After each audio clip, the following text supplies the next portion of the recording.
Welcome to ఆకేర్ news.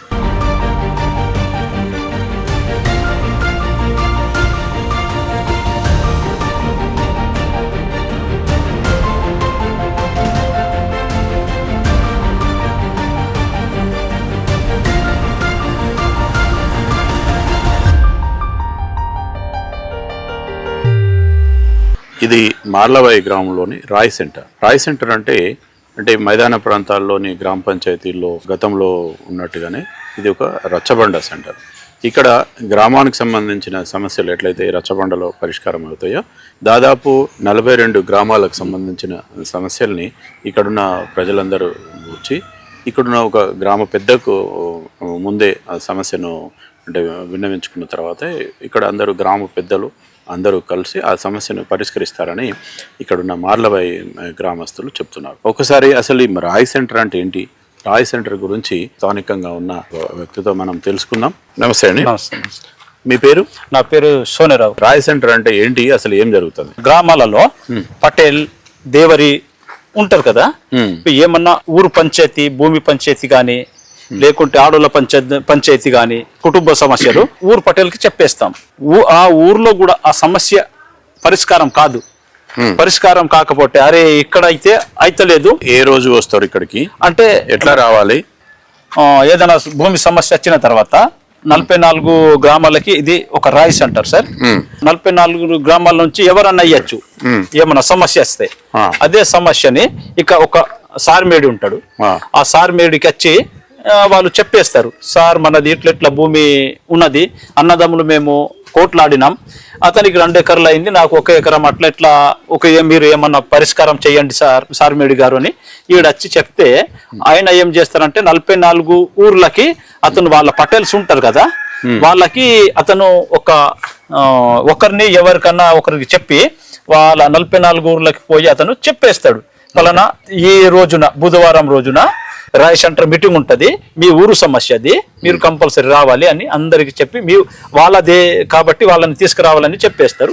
ఈ 44 గ్రామాల ఆదివాసులు ఉన్నారు కదా వాళ్ళు కూడా వచ్చేస్తారు. వచ్చిన తర్వాత సార్మేడి ఏం చేస్తారంటే అతను వచ్చి వీళ్ళ పంచాయతీ ఉన్నది భూమి పంచాయతీ, వీళ్ళకు నచ్చజెప్పి ఎట్లా చేద్దాం అది చెప్పండి అని ఈ ప్రజలకి చెప్పేస్తాడు.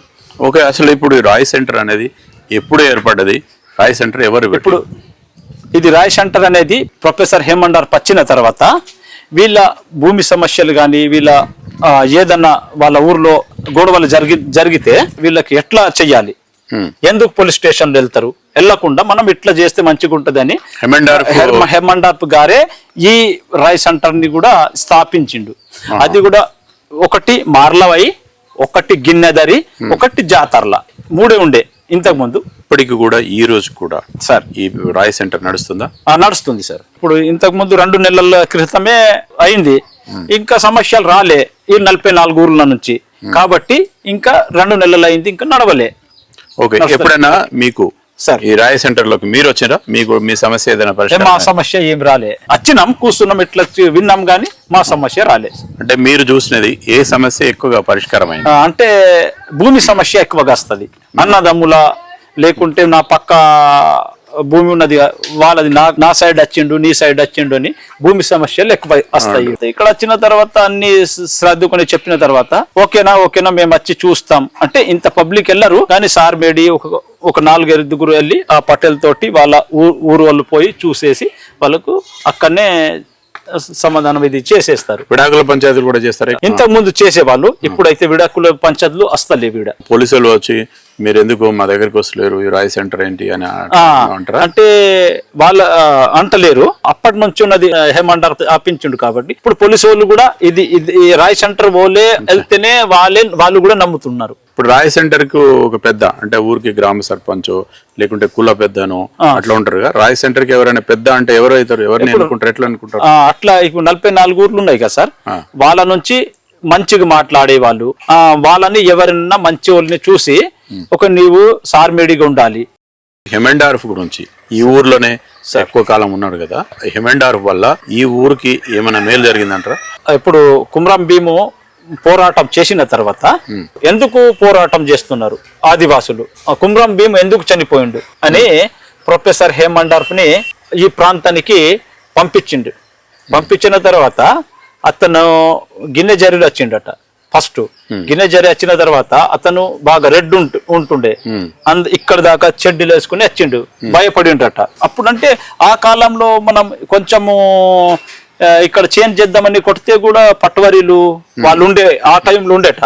వాళ్ళు వచ్చి వీళ్ళని తీసుకుపోతుండే, ఏమన్నా భయపెడుతుండే. వీళ్ళు కూడా వాళ్ళే అని వీళ్ళు పారిపోతుండేట. అక్కడ నుంచి నడుచుకుంటానో గుర్రంతో అక్కడ నుంచి ఇక్కడ పంగిడి ఉన్నది ఒకటి, అక్కడ పెద్ద దేవుడు ఉంటది ఆత్రం వంశీయుడిది. అక్కడ వచ్చిండు మన ఊరు పటేలు, ఆత్రం వంశీయుడు అతను లచ్చు పటేల్. అతను వాళ్ళ దగ్గర అక్కడ ఉంటే అరే ఎవరు వచ్చిండు అని వీళ్ళ దగ్గర పోతే అతను ఇంగ్లీషు ఇతనికి ఏం రాదు. పోయింగే జాయింగే అప్పుడు గాంకు జాయింగే పోయింగే బోల్కే, అరే ఏమో కొంచెం మంచిగా మాట్లాడుతున్నాడు అంటే ఏదో మమ్మల్ని చూస్తాడు ఇతను అని ఈయన వెనకలో మార్లవైకి వచ్చేసిండ్రు. మార్లవై వచ్చేసరికి అప్పుడు 10 ఇళ్ళు 5-6 ఇళ్ళు ఉండే. ఇప్పుడు మన ఆదివాసుల దగ్గర ఏముంటాడంటే వేరే జాతులు ఉంటే కొంచెం అట్లుండాలి, అట్లా ఉంటది కదా. అందుకోసం ఏం చేసిండ్రంటే ఈ ప్రాంతాన్ని ఎన్నుకున్నాడు అతనే ఎన్నుకున్నాడు. ఎక్కడ ఉంటారు సార్ అంటే నేను ఈడ ఉంటా అంటే ఈడ గుడిసేసి ఇక్కడ మొత్తం అడివే. ఆ లాస్ట్ కి ఉన్నది కదా హనుమాన్ మందిర్ అటు, ఆ సైడ్ కే ఇల్లు 10 ఇళ్ళు, అక్కడ ఒకటి ఇట్లా ఇతను ఇట్లా ఉండేవాడట. ఇక్కడ నుంచి మళ్ళీ ప్రతి ఊరికి అట్లా వెళ్ళి సమస్యలు అడిగి ఎందుకు ఇట్లా చనిపోయిండు కుమ్రం భీమ్ ఏం కథ అది అడిగితే లేదు సార్ మాకు భూమి లేదు, మేము భూమి కోసం పోరాడుతుండే అతను. మనము అప్పటి నుంచి చేసింది. ఇప్పుడు ఇక్కడ స్కూల్స్ అవన్నీ పెట్టిన స్కూల్ ఎక్కడ ఉండే మొదటి స్కూల్ అంటే మొదటి స్కూల్ కూడా ఇది మార్లవైలో ఒకటి పెట్టిండు, అతనే పెట్టిన స్కూల్.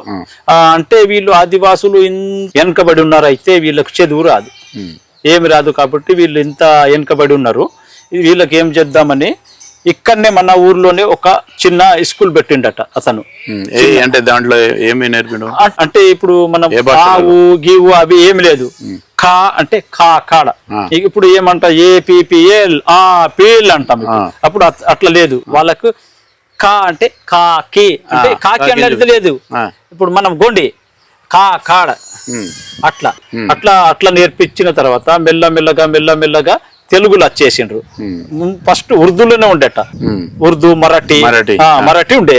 మరాఠీ తోటి మళ్ళీ మనం తెలంగాణలో వచ్చిన మిట్టు మంది మహారాష్ట్రలో వెళ్ళిండ్రు. అప్పుడు మరాఠీ మీడియమే వాళ్ళు. ఇక్కడ గోండి మరాఠీ మీడియం లో కూడా ఇక్కడ అట్లా కలిపిన తర్వాత ఇక్కడ ఒకటి గిన్నె జరి అదే జాతరలా వాళ్ళు కూడా ఇక్కడ నచ్చి చదివి ఇప్పుడు మన గోడం నాగేశ్ నాన్న ఉన్నాడు కదా మినిస్టర్ అయిండు, ఆయన వాళ్ళు కూడా ఇక్కడనే చదివిన వాళ్ళే. కోవిలక్ష్మి ఎమ్మెల్యే ఉన్నదిగా వాళ్ళ నాన్న వాళ్ళు కూడా ఇక్కడనే. ఇప్పుడు ప్రస్తుతానికి గిన్నెజరిలో ఉంటాడు అర్జు మాస్టర్ అని, అతను ఇప్పుడు ఉన్నారు ప్రస్తుతానికి. దగ్గర చదువుకున్నవాడు ఉన్నాడు. మరి హెమెండార్ఫ్ వల్ల ఇక్కడ ఉన్న సమాజానికి మొత్తం ఆదివాసీ సమాజానికి ఉపయోగపడింది అంటారా? అవును సార్. ఇప్పుడు అతను వచ్చిన తర్వాతనే ఇప్పుడు మాకు పట్టాలు వచ్చినాయి, సర్కార్ ఇచ్చిన పట్టాలు ఉండే మన ఊరికి గిన్నె జరిగి అట్లా. అతను వచ్చి చెప్పిన తర్వాతనే వీళ్ళు ఇంత సాప్ అయిందట, లేకుంటే మొత్తం అడవి.